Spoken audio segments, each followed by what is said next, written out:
he left behind quite a wine library, about 6,000 cases.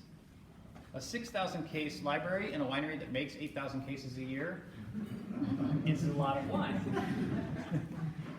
And it's a deeply eccentric decision. But what Dad was doing was literally putting his money where his mouth was. Because when he came here to plant Pinot Noir, he came here to plant Pinot Noir not just to make good Pinot Noir, but to make great Pinot Noir. And not just to sort of crow about a good region, but to help create a great one.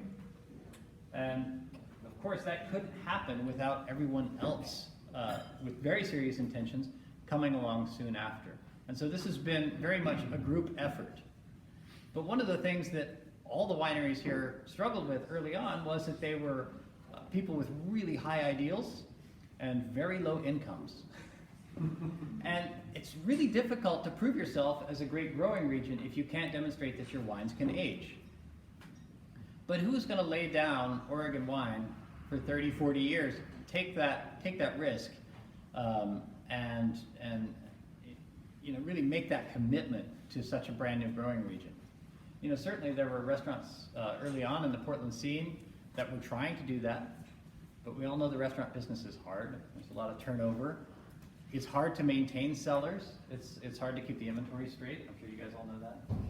And so Dad really felt like if people were going to get a chance to taste these wines, he would have to do it himself.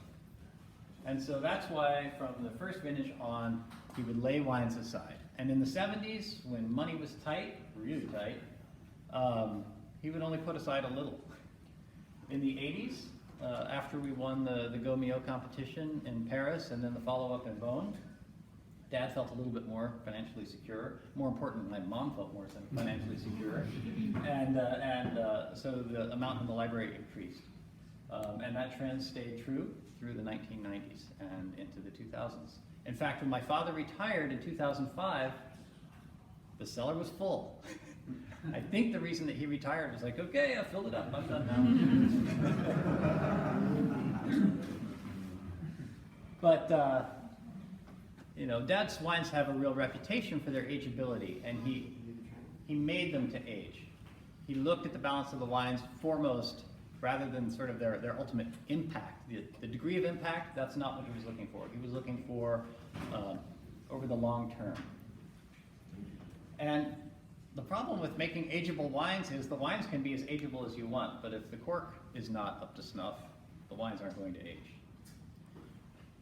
And this is a problem that he and I actually talked about quite a bit before he passed away, which is if you open an average case of wine in our cellar, 8 of the bottles are going to be pristine, 3 of them will be oxidized, and 1 of them will be corked. That's sort of the statistical average across all vintages. In some vintages, the degree of cork taint is worse. In some vintages, the degree of oxidation is worse. We've actually tried to dig in. It looks like there are some significant correlations to cork density in what's oxidizing the wines or not. But regardless, we have to figure out which bottles are oxidized and corked and which bottles aren't. And that's just because Oregon is still just a pathetically small region. We make less wine than Pennsylvania. No, I'm serious. It's true. And nobody's going to take us seriously, either Eyrie or our region, if we're pouring wines that are oxidized. Mainly because I don't think that people would be able to parse out the difference between an oxidized wine and an old one. And so in order to make sure that people were getting the right idea about what ageable Oregon wine is, we came up with a procedure to open bottles, taste bottles, empty the bottles. The ones that were pristine get blended together for consistency and then returned to the original bottle again after it's washed, and then sealed with the new cork. The new cork is a DM, so it's not going to cork taint the wine, and the oxidation will be consistent from bottle to bottle.